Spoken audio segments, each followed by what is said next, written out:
नमस्कार दोस्तों, डेट है आज की 8 अगस्त 2020 और स्वागत है आपका एडिटोरियल डिस्कशन में। आज हिंदू में इम्पोर्टेंट इश्यूज नहीं हैं। यहाँ पे देखो आर्टिकल है श्रीलंका से संबंधित। श्रीलंका में महिंदा राजपक्षे ने इलेक्शंस में जीत प्राप्त की है, तो श्रीलंका की इंटरनल पॉलिटिक्स के बारे में डिटेल्स ज़्यादा हैं। हमारे लिए ऐसा आर्टिकल इम्पोर्टेंट है जो ये बता सके कि महिंदा राजपक्षे जो जीते हैं इसके लिए इंडिया के क्या मायने हैं। तो उस आर्टिकल को हम सर्च करेंगे ऑब्जर्वर रिसर्च फाउंडेशन पर और मिलेगा तो अगले हफ्ते डिस्कस करेंगे। वैसे उम्मीद है अगले हफ्ते इसी एस्पेक्ट का आर्टिकल पब्लिश होगा। यहाँ पर आरबीआई से संबंधित आर्टिकल है, इसे हम डिस्कस कर लेंगे। इसके अलावा देखो हमारी जो नेशनल एजुकेशन पॉलिसी 2020 है उसमें हायर एजुकेशन का आखिरी जो कंपोनेंट है regulatory system in higher education, उसको हम डिटेल से डिस्कस करेंगे। और सबसे लास्ट में हम डिस्कस करेंगे संविधान के बेसिक स्ट्रक्चर के इश्यू को। चलिए डिस्कशन स्टार्ट करते हैं। हम करते हैं हमारे नेशनल एजुकेशन पॉलिसी 2020 के बचे हुए पार्ट से। अभी तक देखो स्कूल एजुकेशन हमने कम्प्लीटली डिस्कस कर लिया है। हायर एजुकेशन में हमारा एक टॉपिक बचा है regulatory system of higher education. उसको डिस्कस करने के बाद हम बचे हुए पार्ट्स को डिस्कस करेंगे, अदर की एरियाज और सबसे लास्ट में मेकिंग इट हैपन। तो सबसे पहले हम डिस्कस करते हैं regulatory system of higher education. अभी फ़िलहाल देखो हमारे देश में हायर एजुकेशन के रेगुलेशन में बहुत सारी प्रॉब्लम्स हैं। कुछ ही बॉडीज़ ऐसी हैं, फॉर एग्जांपल यूजीसी, इनके पास बहुत ज़्यादा पावर कॉन्सेंट्रेटेड है। इनके काम करने के तरीके में भी काफ़ी बार कन्फ्लिक्ट ऑफ इंटरेस्ट देखने को मिलता है। जैसे देखो यूजीसी पर आरोप लगता है, यूजीसी रेगुलेट भी करती है और यूनिवर्सिटीज़ को फंड भी प्रोवाइड करती है। तो इस वजह से ऐसी बॉडीज़ जिनके पास पावर्स काफ़ी ज़्यादा है रेगुलेशन की, इनकी जवाबदेही नहीं तय हो पाती, अकाउंटेबिलिटी नहीं फिक्स हो पाती। और वैसे देखो नया हायर एजुकेशन इंस्टीट्यूशन इस्टेब्लिश करने के लिए हमारे देश में रिक्वायरमेंट जो है वो वन ऑफ टफेस्ट है। मतलब बहुत सारी चीज़ों को फुलफिल करना ज़रूरी है इससे पहले कि आप हायर एजुकेशन इंस्टीट्यूशन ओपन करो। लेकिन ज़्यादातर जो रिक्वायरमेंट्स हैं ना वो इनपुट सेंट्रिक हैं। जैसे आपके पास इतना लैंड होना चाहिए, इतना स्पेस होना चाहिए, फैकल्टीज़ की क्वालिफिकेशन ये होनी चाहिए, करिकुलम को इस प्रकार से इम्प्लीमेंट करो। ये जो बहुत ज़्यादा टफेस्ट रिक्वायरमेंट्स है ना, इसका परिणाम ये निकलता है हमारे देश में एक इंस्पेक्शन रेजीम उभर के आया है। जैसे देखो शायद आपने सुना भी हो, नाक एक बॉडी है, national assessment and accreditation council. ये हायर एजुकेशन इंस्टीट्यूशंस को मान्यता देती है। तो जब इस बॉडी के रिप्रेजेंटेटिव जाते हैं किसी छोटे हायर एजुकेशन इंस्टीट्यूशन में, वहाँ पर एकदम से व्यवस्था चाक चौबंद कर दी जाती है और रिक्वायरमेंट मान्यता के लिए फुलफिल करने की कोशिश की जाती है। ज़्यादा स्टाफ दिखाया जाता है, लेबोरेटरीज़ ये सब भी एक बार के लिए दिखा दिया जाता है ताकि मान्यता मिल जाए। इंस्पेक्शन के लिए आ रहे हैं अधिकारी, लेकिन जैसे ही मान्यता मिलती है उसके बाद स्टाफ को हटा दिया जाता है और इंफ्रास्ट्रक्चर भी कम कर दिया जाता है। ऐसी ऐसी चीज़ें बहुत देखने को मिलती हैं हमारे हायर एजुकेशन के सिस्टम में।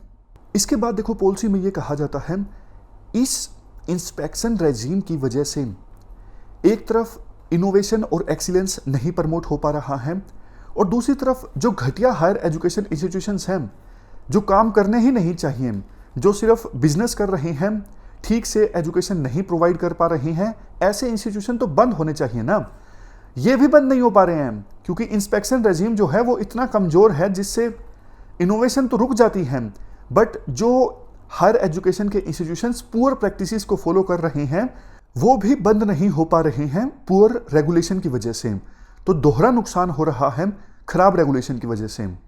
इसके बाद देखो क्वेश्चन ये उठता है, तो फिर हायर एजुकेशन को रेगुलेट करने के लिए रेगुलेटरी सिस्टम होना कैसा चाहिए, कमियां क्या हैं, वो तो हमने डिस्कस कर लिया। अब बात करते हैं क्या बदलाव लाने की आवश्यकता है। राइटर बोलते हैं, राइटर मतलब नेशनल एजुकेशन पॉलिसी 2020 में बोला जाता है हमारे देश में हायर एजुकेशन को रेगुलेट करने का सिस्टम इस प्रकार से होना चाहिए कि अलग अलग फंक्शन के लिए अलग अलग बॉडी हो। जैसे देखो हायर एजुकेशन को रेगुलेट करना है तो उसके लिए अलग बॉडी हो, फंडिंग के लिए अलग से बॉडी हो। अभी तो यूजीसी रेगुलेट भी करता है, फंडिंग भी देता है, कन्फ्लिक्ट ऑफ इंटरेस्ट है। मान्यता देने के लिए अलग से बॉडी हो, एकेडमिक स्टैंडर्ड्स सेट करने के लिए अलग से बॉडी हो। इसके काफ़ी फायदे होंगे। एक तो देखो, एक बॉडी के हाथों में पावर्स कॉन्सेंट्रेट नहीं होंगी जैसे यूजीसी के हाथों में हैं। दूसरा, ये बॉडीज, इनके फंक्शंस सभी बॉडीज के अलग अलग होंगे, ये इंडिपेंडेंट रूप से काम कर सकेंगे और बीच में इनके कन्फ्लिक्ट ऑफ इंटरेस्ट भी नहीं होगा। ये सारे फायदे होंगे। तो इसी उद्देश्य को पूरा करने के लिए एक बॉडी इस्टेब्लिश की जाएगी जिसका नाम होगा national higher education regulatory authority, मतलब NHERA। ये बॉडी सिंगल रेगुलेटर का काम करेगी। अभी देखो, हमारे देश में यूजीसी के अलावा अलग अलग प्रोफेशनल फील्ड्स के लिए अलग अलग बॉडीज़ हैं, जैसे AICTC है इंजीनियरिंग के लिए, bar council of India law के लिए है। इस प्रकार से अलग अलग प्रोफेशन के लिए अलग अलग रेगुलेटरी बॉडीज़ हैं। बट ये जो अथॉरिटी होगी, ये हायर एजुकेशन के लिए सिंगल रेगुलेटर का काम करेगी। ये जो बॉडी इस्टेब्लिश होगी NHERA, ये कुछ इंपॉर्टेंट मैटर्स को इफेक्टिवली रेगुलेट करेगी। जैसे देखो, financial probity, good governance, full online and offline public disclosure of all finances by higher education institutions. उसके बाद procedures, faculty staff, courses, educational outcome. ये कुछ इश्यूज हैं जिनको इफेक्टिवली रेगुलेट किया जाएगा NHERA के द्वारा। और बाकी जो मामले हैं वो छोड़ दिए जाएंगे हायर एजुकेशन इंस्टीट्यूशंस के ऊपर कि आप के पास ऑटोनमी है, आप इनोवेशन लेके आइए बाकी के मामले में और एक्सीलेंस की तरफ आगे बढ़िए। और ऐसा रेगुलेशन देखो तब पॉसिबल होगा जब एक्रीडिटेशन को डिसेंट्रलाइज्ड किया जाता है। एक्रीडिटेशन का क्या मतलब है? मान्यता देना। मतलब आप किसी के स्टेटस को रिकॉग्नाइज कर रहे हो, मतलब उसे मान्यता दे रहे हो। काफ़ी बार आप सुनते होंगे कि सरकार ने इस कॉलेज को अब डीम्ड यूनिवर्सिटी की मान्यता दे दी है, मतलब as a deemed university accreditation दे दी है। तो एक्रीडिटेशन इस प्रकार से किया जाएगा, सबसे ऊपर होगी एक नेशनल एक्रीडिटेशन अथॉरिटी यानी NAA। उसके बाद ये जो अथॉरिटी होगी ये कई सारे इंस्टीट्यूशंस को लाइसेंस देगी कि लोअर लेवल पे आप जाइए, आप मान्यता दीजिए। अलग अलग इंस्टीट्यूशंस को ऐसी पावर दे दी जाएंगी नेशनल एक्रीडिटेशन अथॉरिटी के द्वारा। तो इस प्रकार से मान्यता देने का जो ये काम है ये डिसेंट्रलाइज्ड तरीके से चलेगा और मान्यता दी जाएगी विभिन्न हायर एजुकेशन इंस्टीट्यूशंस को। किसके आधार पर?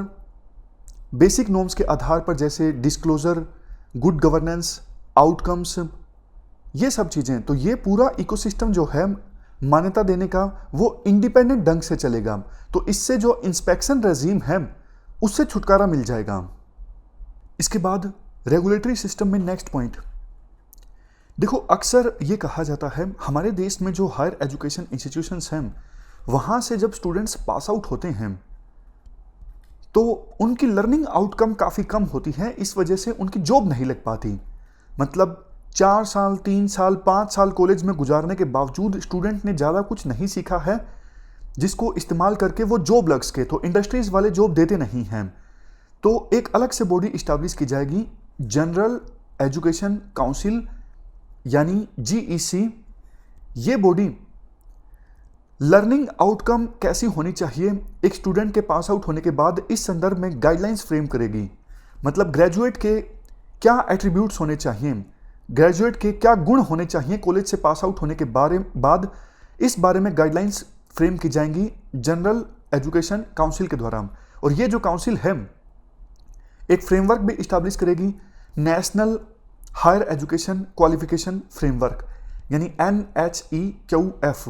और ये जो फ्रेमवर्क है इन सिंक्रोनाइजेशन होगा। ऑलरेडी जो एक स्किल्स से संदर्भ में फ्रेमवर्क इस्टेब्लिश हो चुका है जिसका नाम है नेशनल स्किल्स क्वालिफिकेशन फ्रेमवर्क, मतलब दोनों के बीच में सिंक्रोनाइजेशन होगा।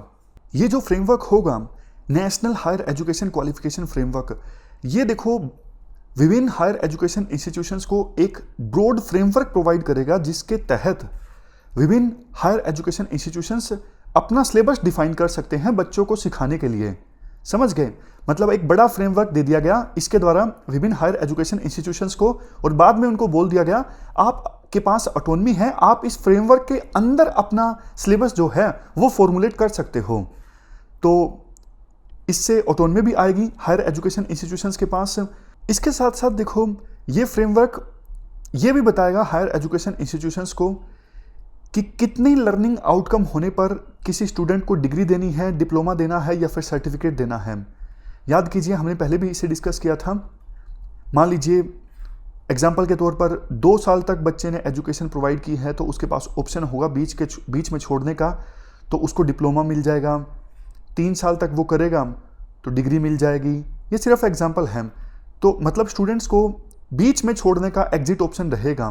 तो कितना बच्चे ने सीखा है उसके आधार पर ये डिग्री, डिप्लोमा, सर्टिफिकेट दिए जाएंगे, और इसके लिए फ्रेमवर्क प्रोवाइड किया जाएगा national higher education qualification framework के द्वारा।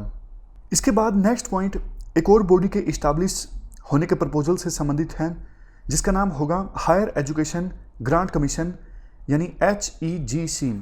अभी देखो, विभिन्न हायर एजुकेशन इंस्टीट्यूशंस को या फिर यूनिवर्सिटीज़ को ग्रांट कौन देता है? UGC। तो इसको ख़त्म करके एक नई बॉडी इस्टेब्लिश की जाएगी HEGC, जो कि हायर एजुकेशन की फंडिंग और फाइनेंसिंग का ध्यान रखेगी एक ट्रांसपेरेंट क्राइटेरिया के आधार पर।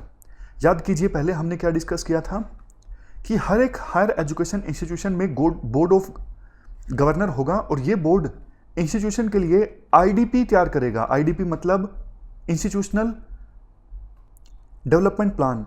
इस IDP में विजन होगा कि इंस्टीट्यूशन आगे कैसे बढ़ना चाहता है, क्या विजन है, कैसे प्रोग्रेस करना चाहता है, कहाँ पे पहुँचना चाहता है। तो इस IDP के आधार पर फंडिंग और फाइनेंसिंग की जाएगी हायर एजुकेशन ग्रांट कमीशन के द्वारा विभिन्न हायर एजुकेशनल इंस्टीट्यूशंस की। इसके साथ साथ स्कॉलरशिप भी बांटी जाएगी, डेवलपमेंट फंड्स दिए जाएंगे नए फोकस एरियाज़ के लिए, नए कोर्सेज स्टार्ट करने के लिए, और ऑलरेडी जो क्वालिटी प्रोग्राम चल रहे हैं उनको एक्सपेंड करने के लिए भी पैसा दिया जाएगा इस HEGC के द्वारा अलग अलग हायर एजुकेशन इंस्टीट्यूशंस को, और वो बिल्कुल ट्रांसपेरेंट क्राइटेरिया के आधार पर होगा। देखा जाएगा IDP को, मतलब इंस्टीट्यूशनल डेवलपमेंट प्लान को। तो इस प्रकार से हमने हायर एजुकेशन के रेगुलेटरी सिस्टम को डिस्कस कर लिया। नेक्स्ट आर्टिकल RBI की मॉनेटरी पॉलिसी से संबंधित है। आप GS पेपर 3 के इस टॉपिक से आर्टिकल को रिलेट कर सकते हो। चूँकि देखो, अब कोविड-19 की महामारी की वजह से इकोनॉमिक सिचुएशन काफ़ी ज़्यादा ख़राब है, तो RBI के ऊपर भी रिस्पॉन्सिबिलिटी है कि इंटरेस्ट रेट्स को कम करके इकोनॉमिक सिचुएशन को फिर से रिवाइव करने में रोल प्ले किया जाए, और RBI ने पहले ऐसा किया भी है। बट देखो, अभी हाल ही में अपने मॉनेटरी पॉलिसी रिव्यू में RBI ने तब्दीली नहीं की है, मतलब इंटरेस्ट रेट्स को और ज़्यादा कम नहीं किया है। उसका रीज़न देखो ये है, RBI की जो मॉनेटरी पॉलिसी कमेटी है उसको एक मेजर टारगेट ये दिया गया है कि इन्फ्लेशन को मेंटेन करना है 2% से लेके 6% के बीच में। लेकिन जून में CPI इन्फ्लेशन पहुंच गया 6.1% पर, मतलब जो टारगेट दिया गया था उसको पार कर गया।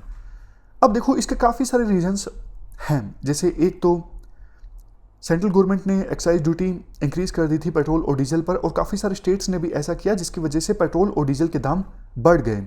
पेट्रोल और डीजल के दाम बढ़ने से रॉ मटेरियल को एक्सेस करने में दिक्कत हुई, और फूड प्राइसेस में भी स्पाइक देखने को मिला। तो ये रीजंस हैं जिसकी वजह से जून के महीने में CPI इन्फ्लेशन 6.1% तक बढ़ गई।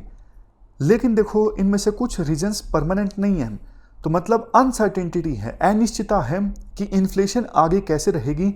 इसी वजह से RBI ने इस अनिश्चितता को देखते हुए, अनसर्टेनिटी को देखते हुए फिलहाल इंटरेस्ट रेट्स को और ज़्यादा कम नहीं किया है।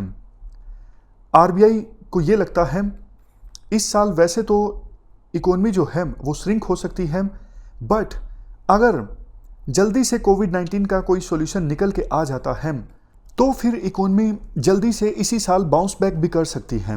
बट देखो, फिलहाल काफ़ी सारे चैलेंजेस हैं। जुलाई में एक सर्वे कंडक्ट किया गया था RBI के द्वारा, और इस सर्वे के अनुसार जो डोमेस्टिक डिमांड है फिलहाल की सिचुएशन में काफ़ी कम है। जैसा आपको पता है, लोग डर रहे हैं, घर से बाहर नहीं निकल रहे, घर से बाहर नहीं निकलेंगे तो खर्च कैसे करेंगे, खर्च नहीं करेंगे तो फिर डिमांड कैसे प्रोड्यूस होगी। तो डिमांड का होना इकोनॉमी में बहुत ज़्यादा ज़रूरी है। और अगर हमारे देश में तो देखो डिमांड है नहीं, और इसके साथ साथ सभी देशों में सिचुएशन ऐसी है ना, तो मतलब एक्सपोर्ट भी नहीं हो पा रहा है क्योंकि ग्लोबल डिमांड ही कम है। काफ़ी बार ऐसा होता है देश में अगर डिमांड कम हो तो एक्सपोर्ट को हम बूस्ट कर सकते हैं, बट अभी ऐसी भी सिचुएशन नहीं है क्योंकि सभी देशों में साइमल्टेनियसली डिमांड जो है वो कम हुई है।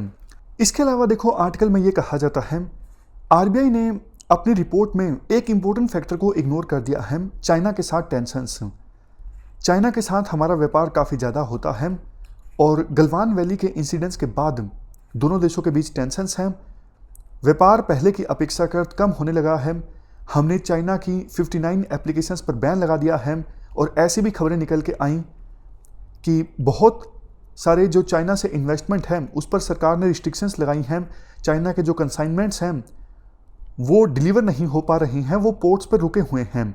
हालांकि बाद में सरकार की तरफ से इनकार भी किया गया, हम ऐसी कोई हिंड्रेंस नहीं लगा रही हैं। तो मतलब कहने का ये है आर्टिकल का कि चाइना से जो क्रेडिट आता था, इन्वेस्टमेंट आती थी, उसमें कमी आएगी इन टेंशंस के कारण। लास्ट में आर्टिकल में कहा जाता है आरबीआई का काफ़ी फोकस है कि क्रेडिट जो है हमारे देश की इकोनॉमी में फ्लो करता रहे। क्रेडिट अगर फ्लो करता रहेगा तो इकोनॉमिक एक्टिविटीज़ चालू हो जाएंगी। इसके अलावा लास्ट में सजेशन आर्टिकल में ये दिया जाता है कि देखो फिलहाल की सिचुएशन में फाइनेंशियल स्टेबिलिटी को इंश्योर करना बहुत ज़्यादा ज़रूरी है। अगर फाइनेंशियल स्टेबिलिटी नहीं होगी तो फिर कॉन्फिडेंस नहीं जगेगा, ना बैंक्स का कॉन्फिडेंस जगेगा, ना इंडस्ट्रियलिस्ट का कॉन्फिडेंस जगेगा, ना इंटरनेशनल इंस्टीट्यूशंस का हमारे देश की इकोनॉमी में कॉन्फिडेंस जगेगा, ना ही क्रेडिट रेटिंग एजेंसीज का। एक आर्टिकल हमने डिस्कस किया था जो लिखा गया था पूर्व प्रधानमंत्री डॉक्टर मनमोहन सिंह और परवीन चक्रवर्ती के द्वारा। वो आर्टिकल आपको याद होगा जिसमें कॉन्फिडेंस जगाने पे फोकस किया गया था, और कॉन्फिडेंस तभी जगेगा जब फाइनेंशियल स्टेबिलिटी इंश्योर होती है। इस पर आरबीआई को ध्यान देना है। तो ये हमने आर्टिकल डिस्कस किया आरबीआई की रिपोर्ट के बारे में। इसके बाद नेक्स्ट हमारा आर्टिकल संविधान के बेसिक स्ट्रक्चर से संबंधित है। आप जीएस पेपर 2 के इस टॉपिक से आर्टिकल को रिलेट कर सकते हो। तो हम बिल्कुल बेसिक्स से शुरुआत करके डिस्कस करते हैं कि संविधान का बेसिक स्ट्रक्चर आखिरकार है क्या। बिल्कुल बेसिक्स से हम शुरुआत करते हैं। हमारा देश आज़ाद होता है, संविधान बनता है। संविधान में जो डीपीएसपी हैं, डायरेक्टिव प्रिंसिपल्स, वो देखो इन्फोर्सेबल तो नहीं है, लेकिन डीपीएसपी एक प्रकार से इंस्ट्रक्शंस हैं, गाइडलाइंस हैं, जिसके अनुसार सरकार को काम करना है। जो भी सरकार बनती है उस सरकार को काम करना होगा डीपीएसपी के हिसाब से। डीपीएसपी में आर्टिकल 38 और 39 भी ये कहता है कि सरकार की ड्यूटी होगी लोगों की वेलफेयर को इंश्योर करना। सरकार की ये भी ड्यूटी होगी कि जो वेल्थ है वो कुछ ही हाथों में कॉन्सेंट्रेट ना हो, वेल्थ का डिस्ट्रीब्यूशन इस प्रकार से हो, समाज में इनइक्वालिटीज यानी असमानताएं कम से कम हों। अब आप ध्यान से सुनिएगा। देखो ब्रिटिशर्स जब हमारे देश में राज कर रहे थे तो उन्होंने रेवेन्यू कलेक्ट करने के लिए अलग अलग मेथड्स अपनाए। जमींदारों के पास बहुत लैंड जमा हो गया था। मतलब कुछ लोग ऐसे थे जमींदार जिनके पास 500 एकड़ लैंड, 1000 एकड़ लैंड, और बहुत से लोग ऐसे जिनके पास बिल्कुल लैंड नहीं। तो एक प्रकार से बहुत ज़्यादा इनइक्वालिटीज। और ये सरकार की ड्यूटी बनती थी कि आर्टिकल 38 और 39 बी के हिसाब से इनइक्वालिटीज को कम करना, यानी लैंड रिफॉर्म लेके आना, ताकि जो सरप्लस लैंड है जमींदार के पास, अगर किसी जमींदार के पास 1000 एकड़ लैंड है, भाई आप 20 एकड़ रख लो, बाकी जिन लोगों को आवश्यकता है ये लैंड उनको दिया जाएगा। इस प्रकार के कानून गवर्नमेंट लेके आई 1950 में, जमींदारी एबोलिशन एक्ट। अब देखो गवर्नमेंट जब जमींदारों से लैंड छीनने लगी तो जाहिर सी बात है जमींदारों को तो अच्छा नहीं लगेगा। जमींदार गए कोर्ट्स में। कोर्ट्स में जाके जमींदार बोले कि सर जी देखो ये हमारे फंडामेंटल राइट्स को वायलेट कर रहे हैं। आर्टिकल 19 और आर्टिकल 31, उस समय राइट टू प्रॉपर्टी एक फंडामेंटल राइट हुआ करता था। तो जमींदारों ने जाके कोर्ट्स में बोला सर जी देखो आर्टिकल 19 और आर्टिकल 31 के हिसाब से जो प्रॉपर्टी है वो हमारा फंडामेंटल राइट है, और सरकार ऐसा कोई कानून नहीं बना सकती जो फंडामेंटल राइट्स को वायलेट करता हो।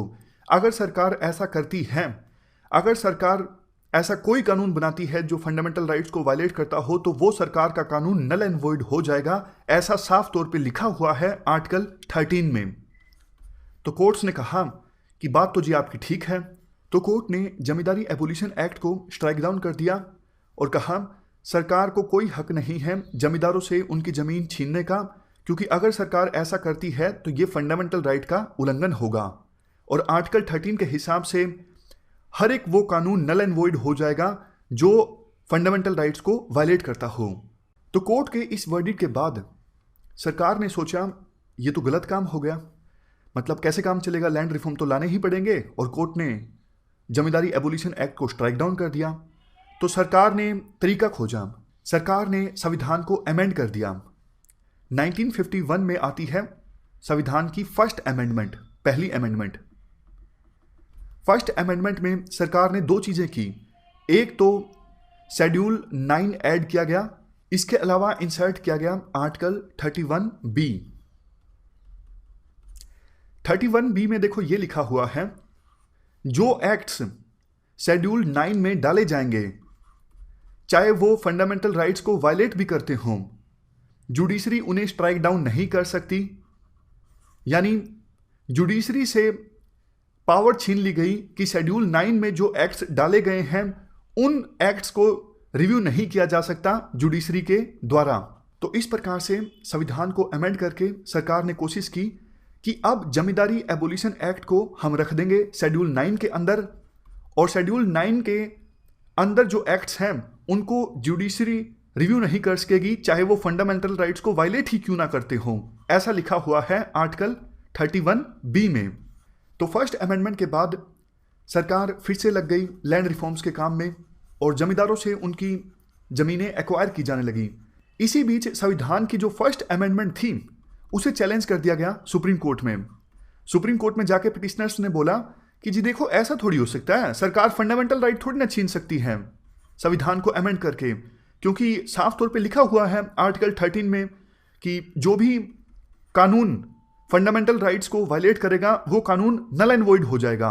तो पिटिशनर्स ने सुप्रीम कोर्ट से गुहार लगाई कि आप फर्स्ट अमेंडमेंट को नल एंड वॉइड कर दीजिए, क्योंकि इससे फंडामेंटल राइट्स का वायलेशन होता है आर्टिकल 13 के हिसाब से।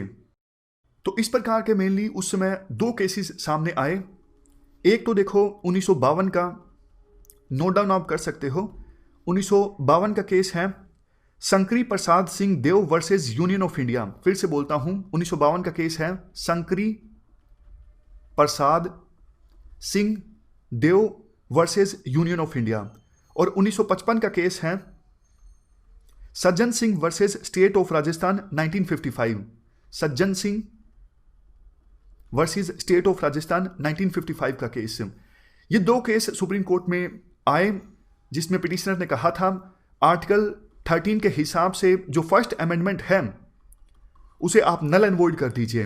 अब देखो आप ध्यान से सुनिएगा, आप एक बात बताओ, उस समय देश का प्रधानमंत्री कौन था? नेहरू। और नेहरू का कद इतना बड़ा, क्या सुप्रीम कोर्ट के जजेस की हिम्मत थी उस समय नेहरू के खिलाफ चले जाएं? देखो प्रोसीजर के हिसाब से जा सकते थे, लेकिन प्रैक्टिकल सोच के देखिए, नेहरू का कद इतना बड़ा, उन्होंने आज़ादी के लिए इतनी लड़ाई लड़ी, तो सुप्रीम कोर्ट के जो जज थे उनकी एक प्रकार से हिम्मत सी नहीं हो रही थी कि नेहरू के खिलाफ वो चले जाएं।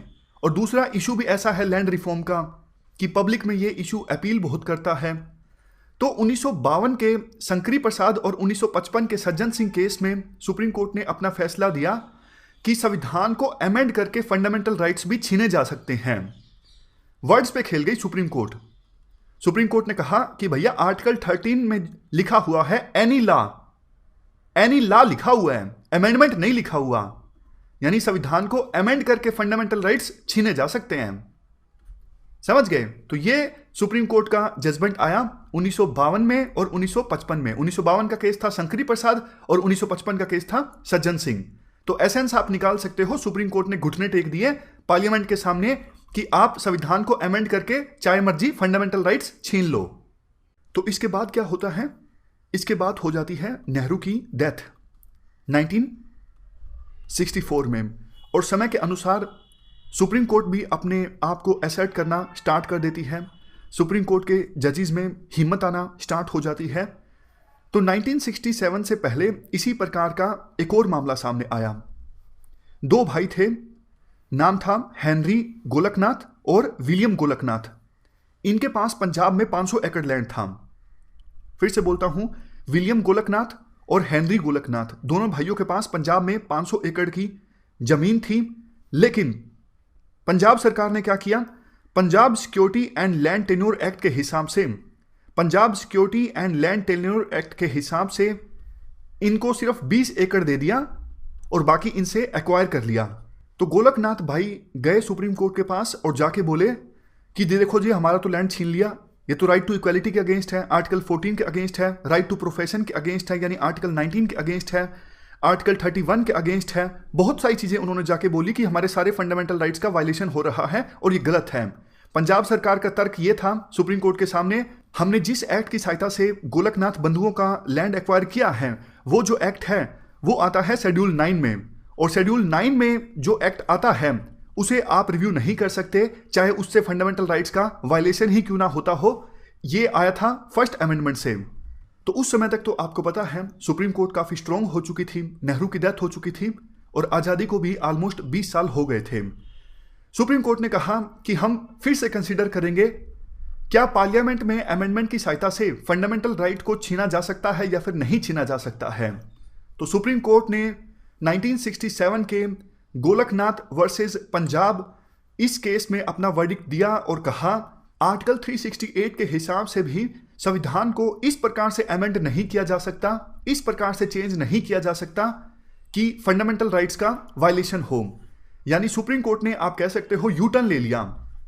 1952 और 1955 के शंकरी प्रसाद और सज्जन सिंह केस में सुप्रीम कोर्ट ने यह कहा था, संविधान में अमेंडमेंट लाके फंडामेंटल राइट्स छीने जा सकते हैं, लेकिन सुप्रीम कोर्ट ने 1967 के केस में यू टर्न ले लिया और कहा, नहीं भैया, आप संविधान को अमेंड करके भी फंडामेंटल राइट्स नहीं छीन सकते जनता के। तो इस केस से पार्लियामेंट की जो पावर्स हैं बहुत अंडरमाइन होती हैं। उसके बाद क्या होता है, इंदिरा गांधी देश की प्रधानमंत्री बनती हैं और इंदिरा गांधी ने, आपको पता है, शुरुआत में अपनी ही पार्टी में काफी सारा बगावत झेली थी और इसी वजह से वो कुछ सोशलिस्ट एजेंडा को अपनाती हैं, जनता को वेलफेयर पहुंचाने की कोशिश करती हैं ताकि जनता की सिंपैथी हासिल की जा सके, जनता के वोट्स हासिल किए जा सके। इसी दिशा में इंदिरा गांधी की सरकार ने बैंक्स का नेशनलाइजेशन कर दिया। प्रीवी पर्स का इशू आपने सुना होगा।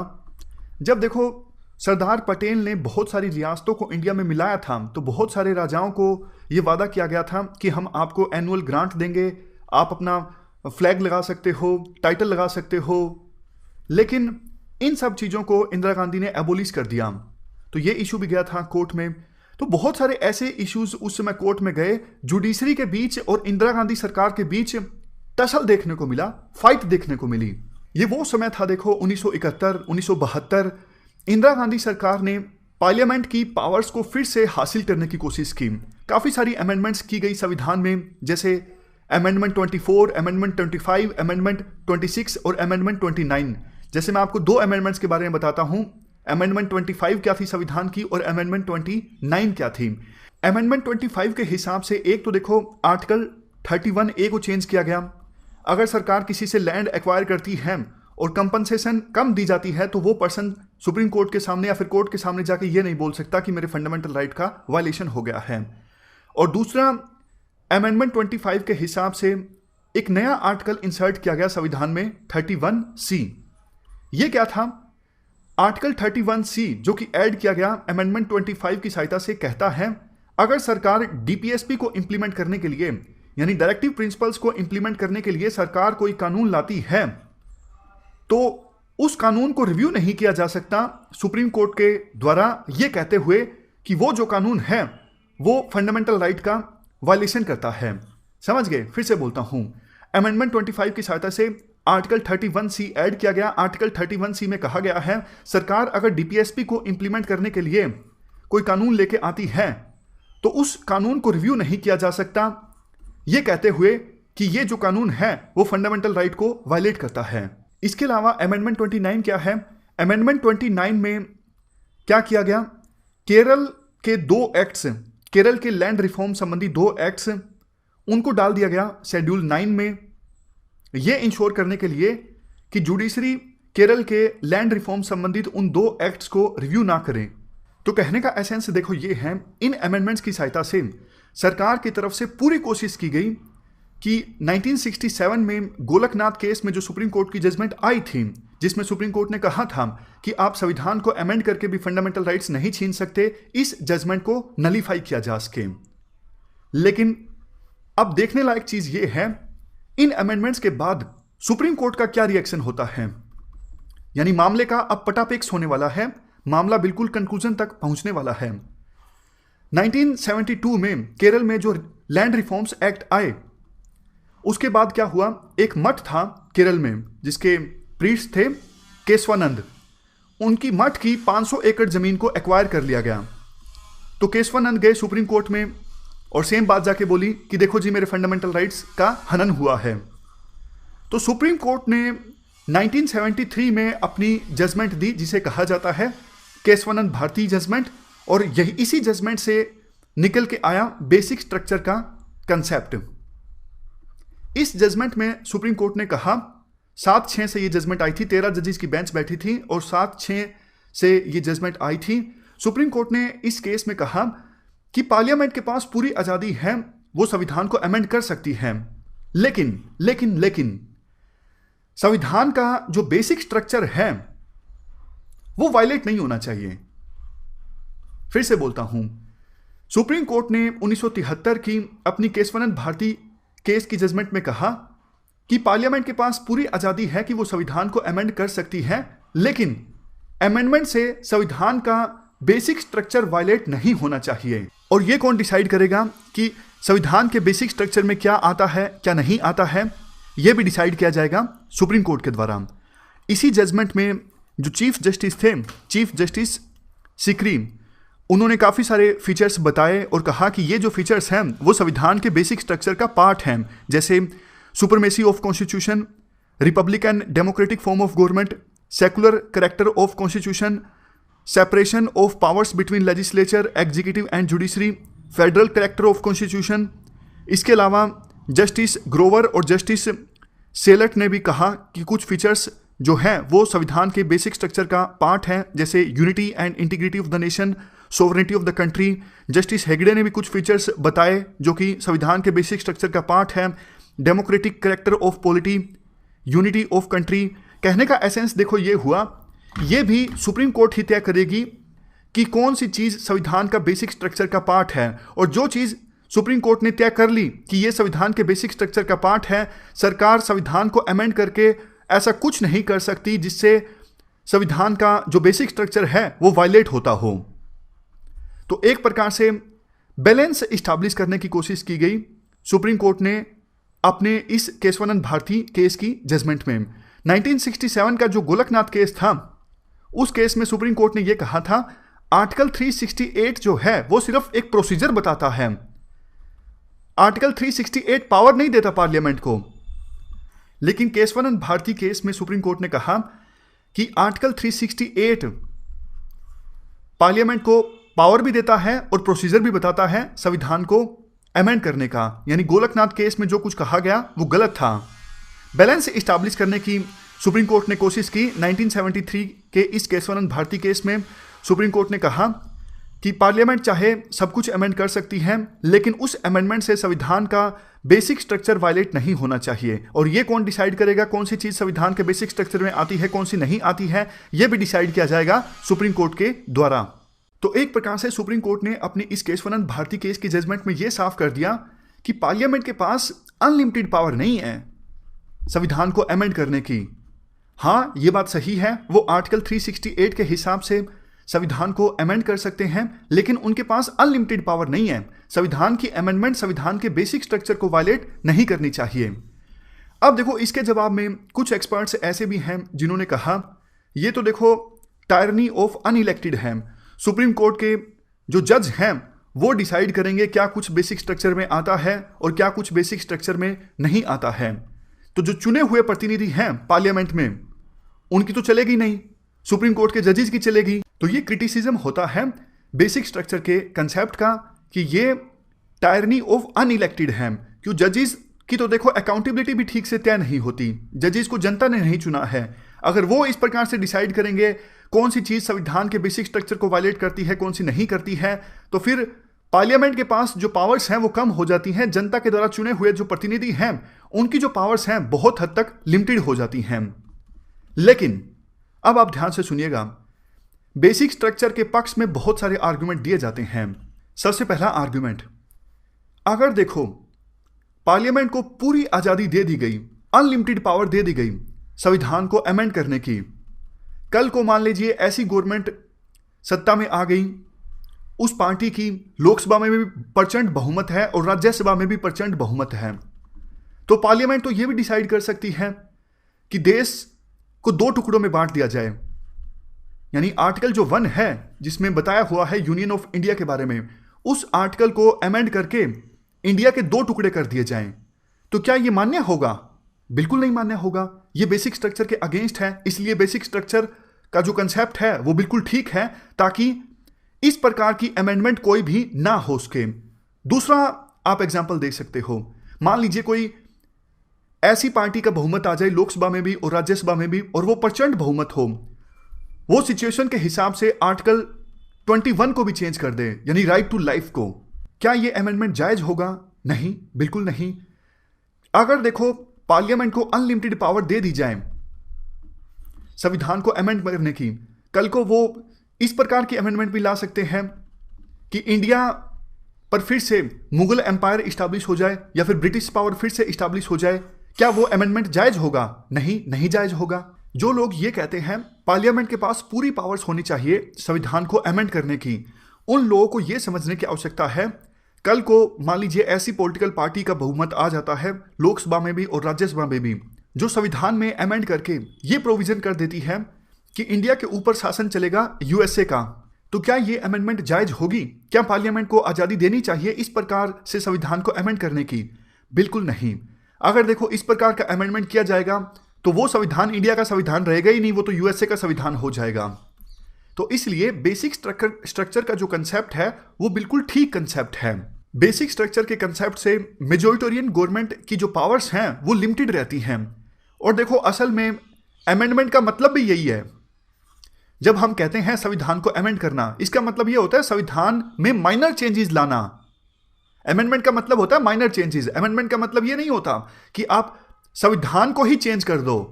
मतलब पार्लियामेंट के पास आर्टिकल 368 के हिसाब से सिर्फ संविधान में माइनर चेंजेस लाने की पावर है। ऐसी पावर नहीं है कि वो पुराने संविधान को बदल करके नया संविधान ले आए। समझ गए? तो बेसिक स्ट्रक्चर का कंसेप्ट बिल्कुल ठीक कंसेप्ट है। ये किसी भी रेजीम को टोटलिटेरियन रेजीम बनने से रोकता है। तो ये हमने पूरा आर्टिकल डिस्कस किया काफ़ी ज़्यादा डिटेल से बेसिक स्ट्रक्चर के बारे में। चलते हैं आगे। तो ये थी हमारी आज की डिस्कशन। आज हमने 3 इश्यूज डिटेल से डिस्कस किए। फिलहाल इस डिस्कशन में इतना ही है। Thank you very much for discussion.